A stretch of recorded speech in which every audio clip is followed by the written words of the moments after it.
Se vayan en el libro de Hechos, en el capítulo 4. ¿Verdad? Vamos a continuar de lo que ya se ha estado hablando, ¿verdad? Lo voy a leer completo y después de allí vamos a hablar acerca de esto que está escrito y la aplicación, ¿verdad? La palabra se lee en el nombre del Padre, del Hijo y del Espíritu Santo.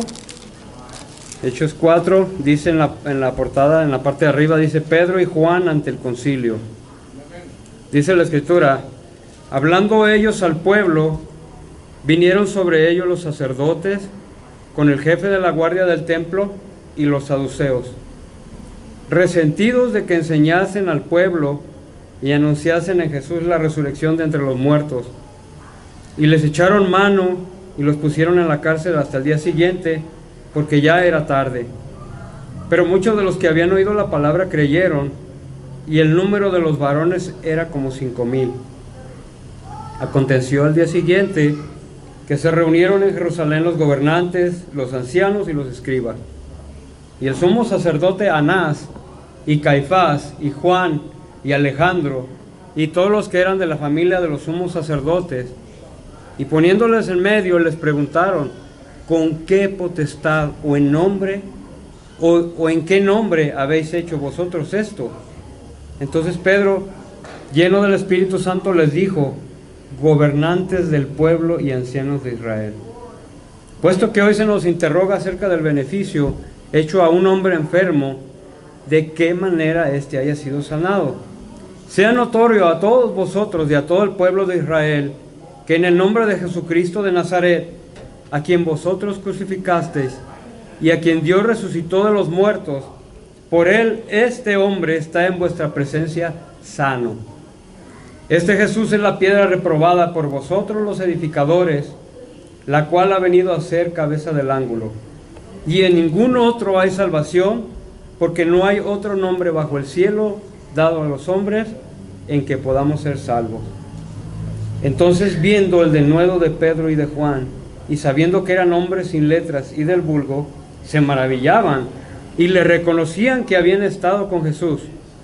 Y viendo al hombre que había sido sanado, que estaba en pie con ellos, no podían decir nada en contra. Entonces les ordenaron que saliesen del concilio y conferenciaban entre sí, diciendo: ¿qué haremos con estos hombres? Porque de cierto señal manifiesta ha sido hecha por ellos, notoria a todos que moran en Jerusalén, y no lo podemos negar.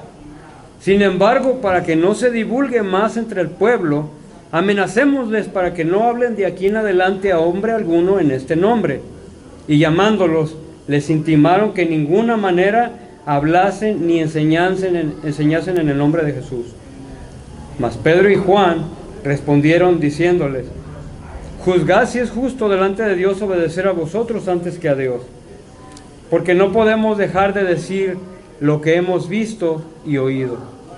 Ellos les amenazaron y les soltaron, no hallando ningún modo de castigarles por causa del pueblo, porque todos glorificaban a Dios por lo que se había hecho, ya que el hombre en quien se había hecho este milagro de sanidad tenía más de 40 años.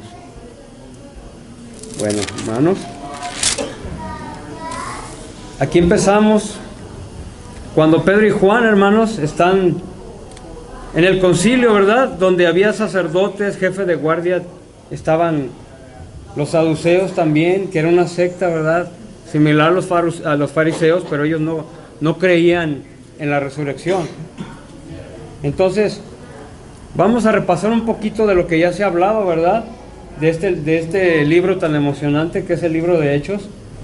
Se escribió en el año 80 aproximadamente, por medio del historiador y médico que es Lucas, ¿verdad? A Teófilo, donde habla de un libro anterior que escribió, que es el Evangelio de Lucas, que también fue escrito por él, ¿verdad? A Teófilo también, donde habla de la aparición del Señor, donde habla de la promesa, de la restauración del reino de Israel, de la ascensión, de quién fue el sucesor de Judas Iscariote, de que perseveraban en oración y en ruego.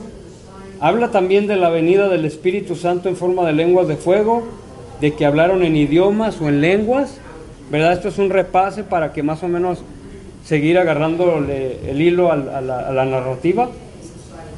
Y luego, o lengua según el Espíritu les daba de que hablasen. También habla del primer discurso de Pedro, donde cita un salmo muy hermoso, hermano. El Salmo 16, 8, 11. Si se puede ir a ese salmo.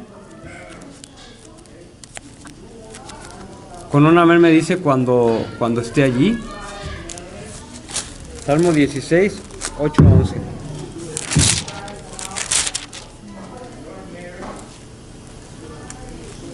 Fíjese que este salmo es el que cita Pedro, ¿verdad? Un salmo hermoso, donde dice: a Jehová he puesto siempre delante de mí, porque está a mi diestra, no seré conmovido. Es un salmo de David, ¿verdad?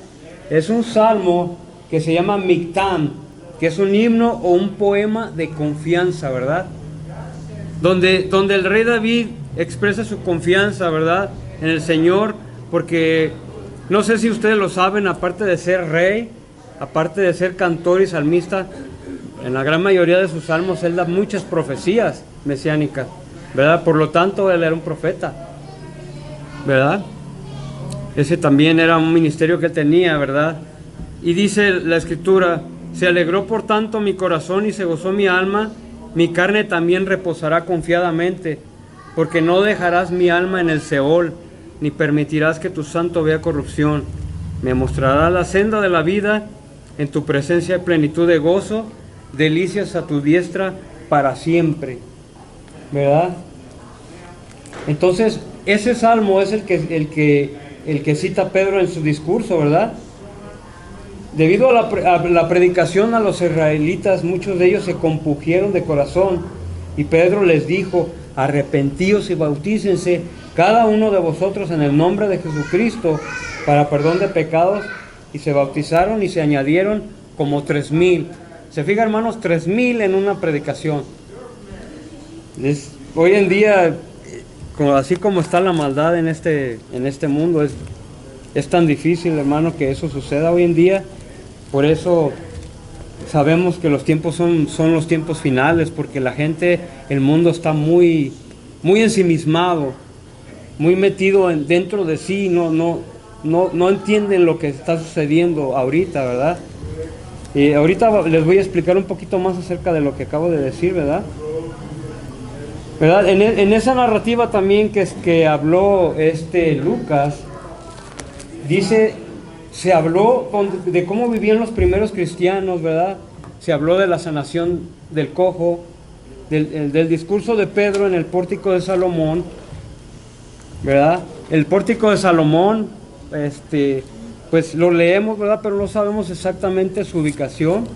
Está en el lado oriente, que viene siendo el lado este, donde dice en Juan 10:23, se cita en Juan 10:23, en Hechos 3:11 y en Hechos 5:12, ¿verdad? Solamente le doy los textos, pero no, si gusta no lo lea, ¿verdad? Un historiador también muy famoso que se llama Tito Flavio Josefo, era un judío que estuvo presente en el año 70, en el tiempo de la destrucción, ¿verdad? Que se destruyó el templo. Él habla del muro y habla de cómo era la forma del muro que estaba en ese gran pórtico, ¿verdad? Eso, la narrativa de él está en el libro 15, capítulo 11, y en el capítulo 5 y párrafo 1, que se llama Antigüedades de los Judíos. Es un libro de historia, ¿verdad? Pero la verdad yo le voy más a Lucas como historiador que incluso Claudio Josefo, ¿verdad? Porque Claudio Josefo era un judío, pero no era un creyente, era solamente un historiador. Y Lucas, pues claro, sabemos que aparte de eso, él no nada más era acompañante de Pablo, y no nada más era un médico, sino que también él utilizaba la ciencia y él la utilizaba con exactitud, lo mejor que él podía, para que esta escritura, como es el libro de Lucas y el libro de Hechos, llegara a nosotros de una manera no tergiversada, ni con su punto de vista personal, sino que era un punto de vista objetivo, ¿verdad? Ahorita, si gusta, un poquito más adelante vamos a hablar de esos puntos de vista, ¿verdad?, que utilizó el hermano Lucas para enseñarnos acerca de de, de estos libros, ¿verdad?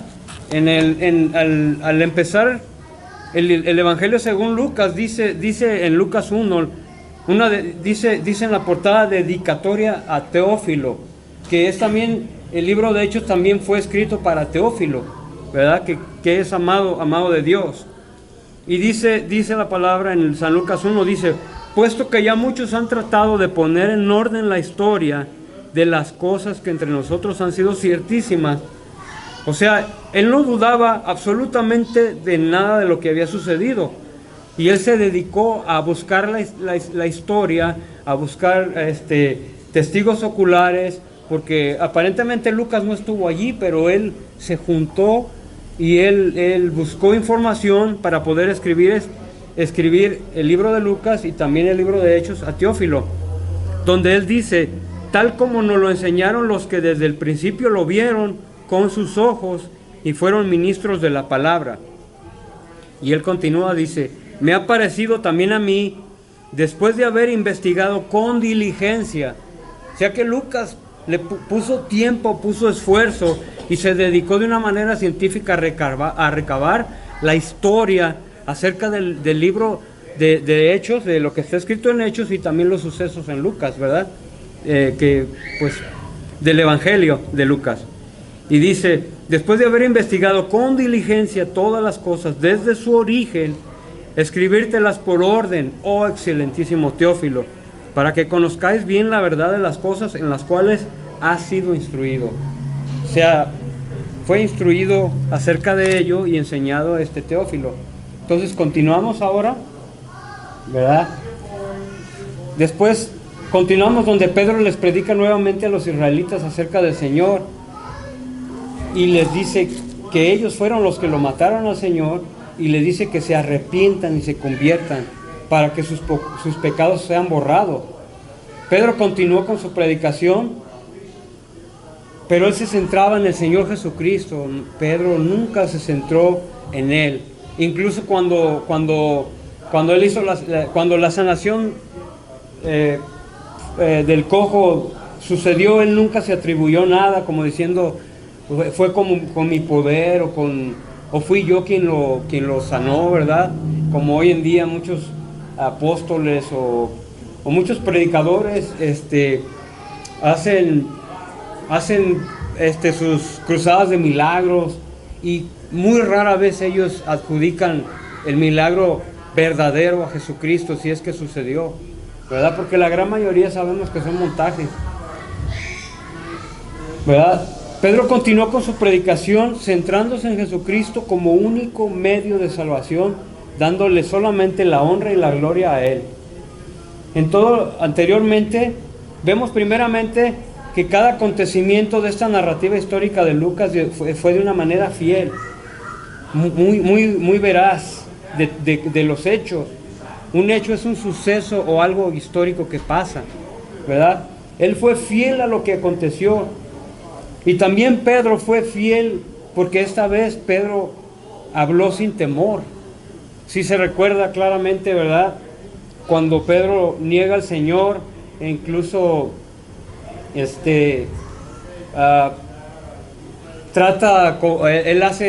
utiliza violencia y luego niega 3 veces al Señor, ¿verdad?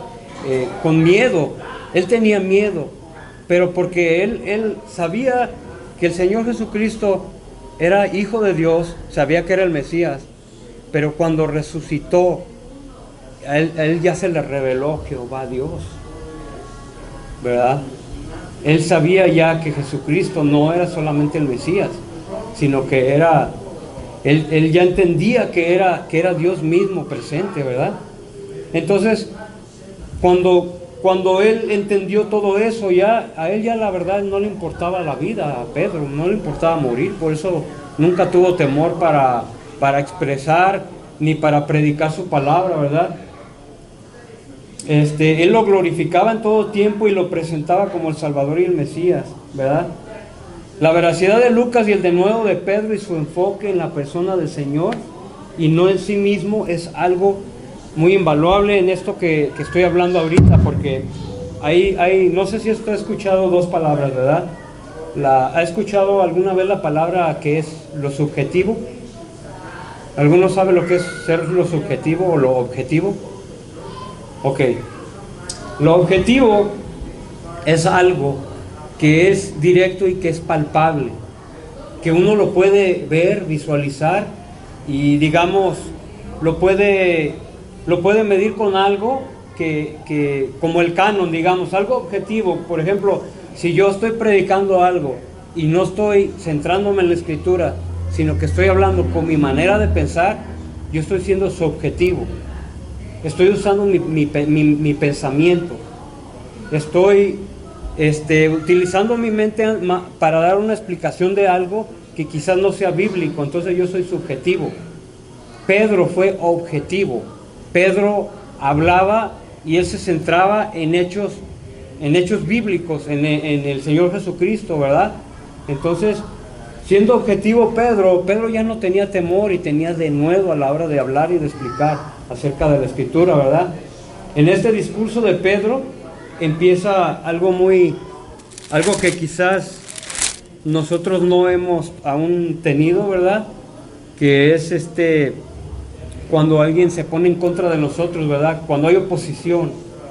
En ese momento empezó la oposición porque llegaron los sacerdotes, los jefes de la guardia, llegaron también las sectas de los saduceos, ¿verdad? Pero a Pedro no le tembló la boca para decir que ellos fueron los culpables de la muerte del Señor. Pero eso tenía que haber sucedido, ¿verdad?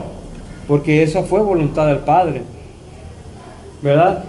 En la Escritura dice que ellos estaban resentidos de que enseñasen al pueblo y de que anunciaran la resurrección de los muertos, porque los saduceos no creían en la resurrección de los muertos. Y les echaron mano, porque ellos tenían poder, ¿verdad? Legislativo y poder judicial. Les echaron mano y los encarcelaron porque pues tenían ese poder. Y resulta que en esta predicación, como había dicho, 5,000, esta vez fueron 5,000 los que se convirtieron, ¿verdad? En el segundo día se juntaron más. Llegó el clero, llegó el gobierno, todos en una posición clara. Viendo ellos la manera de predicar de Pedro y el milagro acontecido, no podían más que maravillarse y reconocer. ¿Qué creen, hermano? Reconocer que ellos habían estado con Jesús, ¿verdad?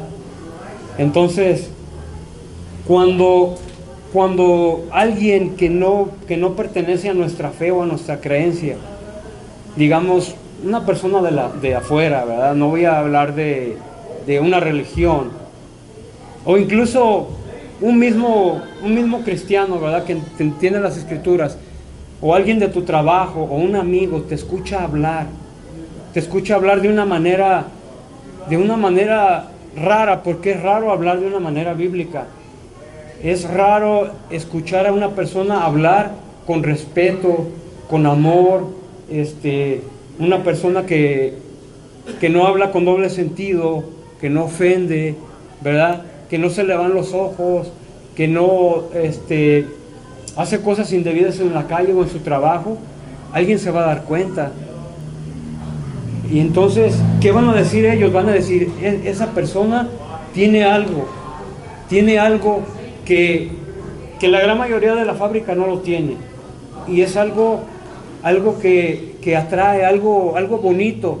Entonces, si es cristiano, esa persona va a reconocer quién es cristiano. Pero es más bonito cuando alguien, digamos, de tu trabajo, te manda a hablar y te dice, oye, ven, ¿eres hermano? ¿Cómo? A ver, ¿por qué? Pues es que tu manera de hablar es muy diferente. Tu manera de comportarte es muy diferente. Tú no hablas como aquellos, tú hablas diferente. A ver, cuéntame. ¿Sí entiendes, hermano? Ahí tu testimonio está predicando por ti mismo. No necesitas estarle hablando a la gente y hostigando, y al rato que vaya el supervisor y te vaya darte un warning, y luego el segundo warning, y luego el tercer warning, porque uno no quiere desistir, ¿verdad? También uno tiene que respetar el área de trabajo y los tiempos para poder predicar de una manera correcta. Pero el testimonio de nosotros es lo que es una predicación viva. ¿verdad? Y es más eficaz, porque nosotros no tenemos que estarnos anunciando e incomodando a la gente cuando no es el tiempo correcto. Cuando es el tiempo correcto, claro que lo es, ¿verdad? Pero el testimonio de nosotros, que diga alguien, ese ha estado con Jesús, ese habla como lo que he leído en la Biblia, lo que él habla, ¿verdad? No se expresa mal, es diferente, ¿verdad? Entonces, eso es cuando nosotros actuamos de una manera objetiva nuevamente, ¿verdad? Porque nosotros tenemos en nuestra mente quién es nuestro maestro, quién es nuestro Señor, quién es nuestro amo. Entonces nosotros sujetamos nuestra vida a las enseñanzas de Él, haciéndolo de una manera objetiva, no subjetiva. Ahorita le voy a explicar lo que es subjetivo. Lo subjetivo es cuando yo creo que así son las cosas, pero yo no lo hago conforme a las Escrituras, sino que yo digo, bueno, pues yo creo que esto a Dios no le agrada, yo creo que a esto Dios no le agrada. Ay, si yo me robo algo, a ellos les sobra, no les va a afectar, ¿sí me entiende? Cosas que yo creo que están bien, pero en mi mente, no en la realidad que es la Escritura. La Escritura no es subjetiva, es objetiva, tiene un propósito, ¿verdad? El propósito es todo el tiempo. Aquí está el Señor Jesucristo, habla de Él desde el principio hasta el final, objetivamente, no subjetivamente. Nosotros no estamos, como cristianos, tenemos que ser de mente abierta y ser objetivos entre nosotros mismos también. No tener un pensamiento negativo de mí mismo, porque la Escritura no dice que nos amemos, ¿sí o no?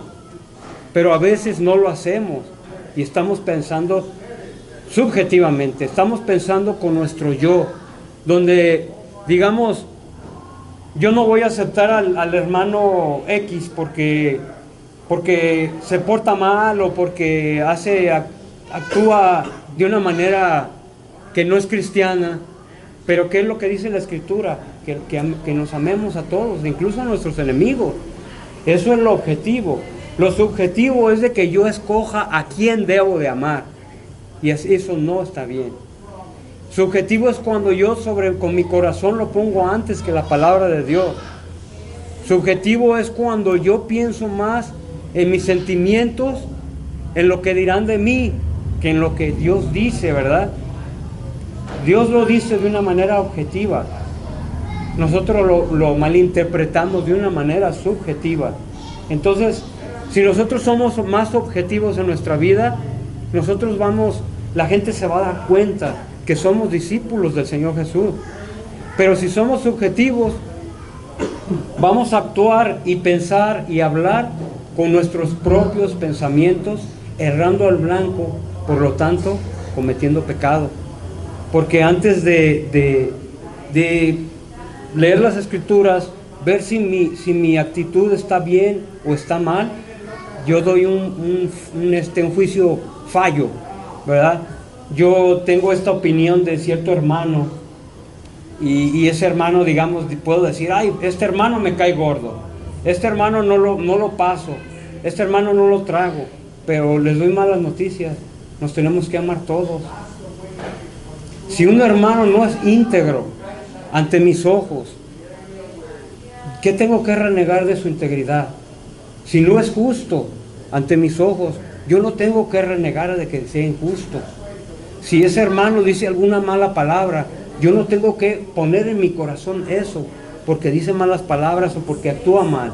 La manera objetiva y correcta, si el hermano dice que es cristiano como nosotros, es llevarlo a solas y hablar con él. Que yo utilizar mi subjetividad y divulgar que ese hermano no actúa conforme a las Escrituras, ¿sí me entiende? Entonces nosotros así lo que hacemos más bien es lastimar a esa persona, que acercarlo y hacerle ver su error en lo secreto, ¿verdad? Y si no entiende, pues ya sabemos el mecanismo, ¿verdad? Por medio de 2 o 3 testigos, toda cosa se debe de hablar, ¿verdad? Y ya si no entiende, se lleva a la iglesia con los ancianos, y si no, tenerlo como publicano, ¿verdad? Entonces, debemos de ser objetivos, no ser subjetivos, ¿verdad? Entonces ellos, Pedro y Juan, los que estuvieron ahí en el concilio, los sumos sacerdotes, los saduceos y todos ellos, cuando los oían hablar, ellos dijeron, viendo el denuedo de Pedro y Juan y sabiendo que eran hombres sin letras y del vulgo, se maravillaban y le reconocían que habían estado con Jesús. Cuando dice que eran hombres sin letras y del vulgo, era porque ellos los consideraban vulgares, porque eran simples pescadores. Ahora, decían sin letras, en realidad sí y en realidad no, porque la gran mayoría de sacerdotes, ellos tenían un nivel superior de educación, pero en Israel, ellos desde tiempos mileniales, ellos se han preparado en las escrituras. No importa si eres pescador, carpintero, como nuestro Señor Jesucristo, ¿sí me entiendes? Que tenían oficios que no eran oficios sacerdotales o de alta enseñanza. De todos modos, el nivel educativo de ellos era un poquito arriba que las otras naciones, y lo es hoy en día. Si usted mira, digamos, el nivel educativo de un israelita de hoy en día, sobrepasa a la gran mayoría de las naciones.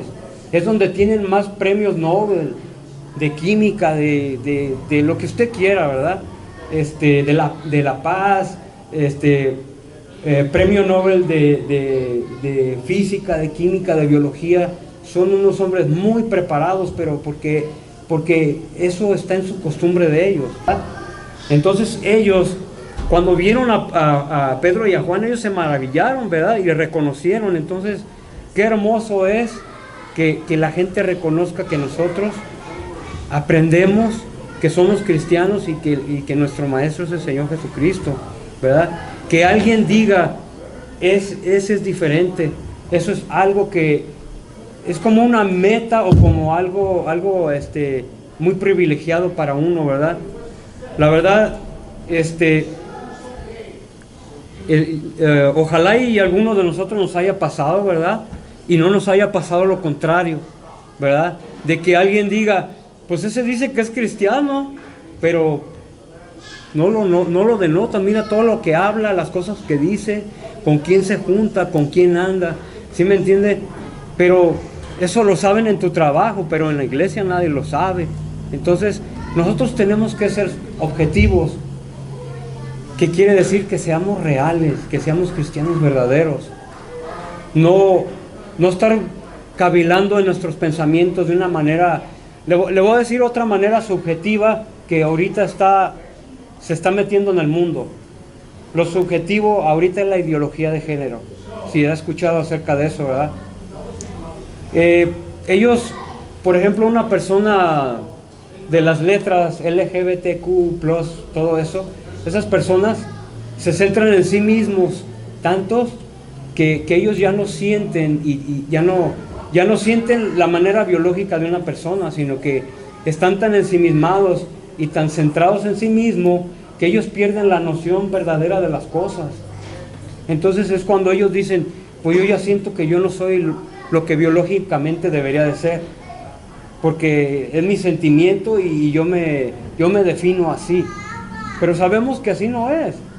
Eso es una manera subjetiva de pensar, porque cuando eres muy subjetivo te centras en ti. Es también cuando eres muy, digamos, que nada más estás centrado en ay, me salió una espinilla y que estoy muy flaco, que estoy muy feo, que estoy muy viejo. Hermano, si una persona se enfoca en eso, está uno siendo muy subjetivo. Y uno tiene que ser objetivo como cristiano, ¿no? Es cierto que tenemos que darnos una manita de tigre de vez en cuando y cuidarnos, pero no tenemos que ensimismarnos en nosotros, no enfocarnos en nuestra manera de vestir, que si tengo el mejor carro, que si tengo la mejor ropa, que si me entiende, el mejor corte de pelo, la esposa más bonita, o cosas físicas que no llevan a nada como cristiano, ¿verdad? No sé si he escuchado el canto que dice que si no reflejamos a Jesús, perdemos nuestra meta. ¿Sí lo he escuchado ese? Se llama Cristianos, ¿no lo has escuchado ese canto? Que dice, si no reflejamos a Jesús, perdemos nuestra meta. Entonces aquí Pedro y Juan reflejaron al Señor Jesucristo. ¿Por qué? Porque ellos sin miedo y sin temor hablaron del Señor Jesús. Ellos no hablaron de sí mismos, hablaron de su Maestro. Entonces, el concilio se reunieron todos para ver qué hacer con ellos, pero ellos estaban confundidos porque no podían negar, ¿verdad? La señal clara era la sanación del cojo, la valentía de Pedro, y también que Pedro se negó a obedecerlo a ellos, que eran la ley del pueblo, ¿verdad? Es como negársele a un juez. Imagínate que llega un juez y te dice, yo ya no quiero que estés predicando, porque los de la ideología se van a molestar, ¿verdad? Hoy en día hay mucha gente en la calle que predica, que no les importa un comino estar predicando del Señor y que los avienten en la cárcel. Para ellos es un privilegio, ¿verdad? Y a veces a nosotros nos da vergüenza acercarse, y a veces personalmente a mí me ha dado pena, o porque miras a la persona como que te va a decir algo, o muy mal encarado, y vas con el tratadito con temor a ver que te dice algo, y resulta que esa persona es la persona más linda que te encontraste en el día. ¿Por qué? Porque somos subjetivos, pensando que esa es una mala persona, y tenemos hasta temor en darles un tratadito, sabiendo que esa persona te va a recibir hasta con amor. Te va a decir, wow, era lo que más esperaba, que me hablaran de Dios, hoy que tengo una gran necesidad. Y uno a veces con temor subjetivo, o sea, de lo que yo pienso, de lo que yo creo, vamos con temor a entregarle un tratado a una persona que quizás, hermano, reciba al Señor de todo corazón y sea salva, ¿verdad? Pero subjetivamente no debemos de hacerlo así. Tenemos que hacerlo con el objetivo de agradar a Dios y de buscar más almas, porque eso es la gran comisión que se nos dio a nosotros, ¿verdad? Tenemos que tener esa valentía, ¿verdad? Y no tener temor cuando hablemos, cuando prediquemos en la calle, ¿verdad? Después lo que sucedió aquí fue que lo soltaron porque ellos no podían negar ese milagro, ¿verdad? Fue un milagro que no se podía negar, era porque ese hombre, el cojo, tuvo ese azote por 40 años, ¿verdad? Y por causa también de que los mismos sacerdotes y los saduceos y todos los jefes de la guardia, ellos le tenían temor a la muchedumbre, ¿verdad? Si ellos los querían golpear y azotar delante de la gente que había visto tal milagro, imagínense lo que se hubiera hecho. Se hubiera hecho una melea, una revuelta ahí, como sucede hoy en día, aventándose pedradas y golpes. Entonces, incluso allí el Señor respaldó a Pedro y a Juan en ese momento para que no fueran golpeados, o para que no los trataran mal en ese momento ante la muchedumbre que estaba, porque no era su tiempo de ellos, ¿verdad? Entonces, los que estaban ahí, la muchedumbre glorificaba a Dios, ¿verdad? Ahora, la enseñanza aquí es de que Lucas siempre fue fiel, ¿verdad? Pedro se centró. La oposición, no hubo temor, ¿verdad? Entonces, siendo ellos tan comunes, jamás se vanagloriaron y le dieron solamente la honra y la gloria al Señor Jesucristo. Nosotros a veces, cuando tenemos que dar un relato de algo o de alguien, a veces no tenemos esa fidelidad, y a veces distorsionamos a veces los relatos para que nos caigan mejor o nos convengan, y eso también es incorrecto, ¿verdad? Tenemos que preguntarnos cuando hablamos de un hermano, cuando vamos a hablar un hecho, ¿somos veraces nosotros? ¿Decimos verdades cuando algo sucede? Ahora, no solamente decir la verdad, sino que también a veces nosotros, por amor, debemos de callar algunas cosas y hablar en privado con esa persona si esa persona está en error. Es como un hijo. Ustedes aman a sus hijos, ¿verdad? Yo también. A veces nuestros hijos cometen errores, ¿verdad? Y errores feos. Pero ¿qué hacen muchos padres? Por amor callan, ¿sí o no? ¿A poco uno divulga los errores de sus hijos abiertamente a la gente? ¿Verdad que no? Uno no va a desmantelar o develar la vida de un hijo a menos de que necesite ya una ayuda profesional. Pero de buenas a primeras, uno calla por amor a sus hijos, ¿verdad? O a veces hay un hermano de sangre que comete un error o está en la cárcel o golpeó a alguien, ¿verdad? Y uno a veces se calla y a veces por amor y por vergüenza uno no dice nada de ese hermano, pero hermano de sangre o de un hijo propio, ¿verdad? Pero cuando a un hermano le sucede algo y es como para sacarlo a flote, a veces lo hablamos y se corre con todos y empieza, ahí ya no utilizamos la objetividad, utilizamos la subjetividad. Y estamos vituperando a ese hermano, que deberíamos a veces callar las cosas por amor y hablarle a esa persona a solas con amor para que esa persona no siga en su error, ¿verdad? ¿Quién quita y se arrepienta, verdad? Hablando de arrepentimiento, les voy a hacer una pregunta, ¿verdad? ¿Ustedes saben quién escogió al rey Saúl? A ver, con una mano dígame, ¿quién sabe? A ver, ¿escogió el rey Saúl el pueblo? No, lo escogió Dios. Dios escogió a Saúl. Ahora, ¿quién pecó más? ¿Saúl o David? Ustedes van a decir que David, ¿verdad? Pues déjenme decirle que Saúl no mató a alguien que le amaba y que le respetaba y que entregó su vida en plena guerra, ¿verdad? Y fue al frente y obedeció. Ese Urías, que era el esposo de Betsabé, ese hombre amaba a David, ¿verdad? Era un hombre íntegro, era un hombre valiente, que le daban una orden y la hacía, que incluso él no quiso estar con su esposa porque él quería estar físicamente fuerte para la batalla. Entonces a ese hombre David lo mandó matar. ¿Sí me entiende? Pero la diferencia entre David y la diferencia entre Saúl fue que David se arrepintió, tuvo ese arrepentimiento. Entonces esa también debe de ser la diferencia de nosotros. No medirnos de una manera subjetiva, decir, bueno, yo no cometo tantos pecados como aquel. Pero acuérdense, hermano, que un pecado chico, un pecado grande, igualmente nos aleja de Dios. Lo que tenemos que hacer nosotros es ser objetivos y reconocer nuestros pecados, vivir de esa manera día a día y arrepentirnos de ellos. No continuar como que no ha pasado nada, ¿verdad? Hablé mal de mi hermano, le hice una mueca, me comporté mal, me lo trancé, o cualquier situación que haya sucedido, hermanos.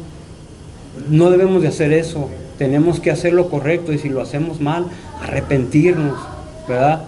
Porque la diferencia entre Saúl y David fue que David fue objetivo y él reconoció su pecado. Saúl no. Saúl dejó pasar todo como nada y las cosas se fueron empeorando para él, ¿verdad? Hasta que el corazón que Jehová Dios le dio a Saúl, porque dice la Escritura que le dio un corazón, que Jehová le dio un corazón a Saúl y que el Espíritu Santo, el Espíritu moró en Saúl, ¿verdad? Estuvo con él, pero él tomó como no le dio la validez que le dio David.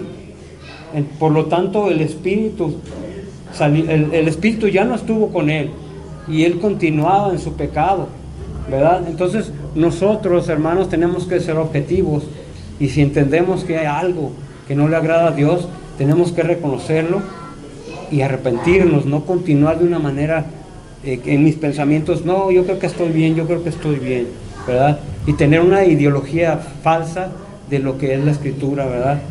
Entonces, en nuestra rectitud podemos hacer menos a un hermano que nosotros decimos amar. ¿Será que al hacer eso nosotros, la gente dirá que estuvimos con el Señor? ¿Verdad? Nosotros tenemos que honrar al Señor y eso lo sabemos todos día a día, con una vida de piedad, ¿verdad? Una vida de ejemplo y menguando, ¿verdad? No buscando reconocimiento de nadie, siendo honestos con nosotros mismos. Ahora le voy a enseñar otra palabra, no sé si usted la sabe, lo que es introspectivo. ¿Sí sabe lo que es introspectivo? Un introspectivo es una persona que se analiza a sí misma y se pregunta a sí misma, Señor, dime, Señor, si esto que hice es malo. Se analiza todos los días, esto aparentemente ante mis ojos no fue malo, pero ¿será que es malo? Y se investiga, ¿verdad? Es introspectivo. Esa persona se analiza día a día, no deja pasar las cosas como nada, ¿verdad? Analizándose todos los días, ¿verdad? No exhibiendo una piedad, sino viviéndola, ¿verdad? Y viviéndola en lo secreto. Y solamente haciéndolo así como una rutina diaria podemos reflejar el carácter y el amor y las enseñanzas de nuestro amado Señor, que Él no hizo excepción de personas, hermanos, ¿verdad? A pesar de ser nosotros pecadores, Él dio su vida por nosotros. Él no dijo, bueno, yo nomás acierto a los judíos, digamos, a mi pueblo, a la gente de mi linaje, a ellos por la promesa que les he dado, ellos van a ser solamente salvos, ¿verdad? Pero Él no lo hizo así, ¿verdad? Él dio su vida para que todo aquel que creyera en Él fuera salvo, tuviera vida eterna, hermanos. Entonces, nosotros no tenemos que hacer acepción de personas porque el Señor no lo hizo tampoco. Tenemos que actuar como el Señor actuó, ¿verdad? Sus enseñanzas las tenemos que imitar, tenemos que ser como unas copias y tratar de ser lo más fieles, ¿verdad? Para que la gente mire al Señor Jesucristo reflejado en nosotros, ¿verdad? Ser objetivos. Imitemos al Señor haciéndonos nosotros a un lado, porque nuestra salvación, hermanos, está en juego. Le voy a decir por cuál causa: por esa autopercepción engañosa, porque podemos nosotros creer que somos salvos, ¿verdad? Pensando en nosotros mismos, ¿verdad? Siendo subjetivos, pensando, ok, yo creo que yo soy salvo por esto y por esto, porque acepté al Señor. Pero si tú en realidad te examinas, es donde te vas a dar cuenta, pero vas a andar de una manera que de verdad lo seas, no creer que lo eres y actuar como que no pasó nada. Por eso hay tanta lucha entre el arminianismo y entre el calvinismo. Sí he escuchado hablar de eso, ¿verdad? Que el calvinista dice que la salvación no se pierde y el arminiano dice que sí se pierde, ¿verdad? Las dos cosas, si las vemos de una manera objetiva, las dos cosas tienen verdad. Pero la más importante es de que primero nos examinemos si es que de verdad estamos en la fe, para poder decir que somos salvos, no nada más de hablarlo y decirlo, sino que nosotros que tenemos que reflejarlo. Si no lo reflejamos y no nos damos cuenta de que estamos errando, estamos siendo subjetivos, estamos viviendo dormidos en nuestros pensamientos, creyendo que somos algo que no somos, ¿verdad? Entonces sí, es muy importante el autoanálisis, la introspección de nosotros, para que ese autoanálisis nos lleve a la verdadera entendimiento de lo que es una salvación, ¿verdad? Entonces, si el Señor nos encuentra cabeceando, dormidos, ¿verdad? No estando con la mente abierta, con el corazón abierto, esperando su segunda venida, entonces el Señor, ¿qué va a hacer? A la hora de que nos despertemos, ya llegó el Señor, se acaba de cerrar la puerta, Solamente quienes velaron y quienes estuvieron despiertos entrarán al gozo, ¿verdad? No los que se durmieron pensando que eran algo que no lo eran, viviendo en sus sueños, ¿verdad? Eso es ser subjetivo. Ser objetivo es tener los ojos abiertos y entender las cosas como son, no como yo creo que son, ¿verdad? Entonces,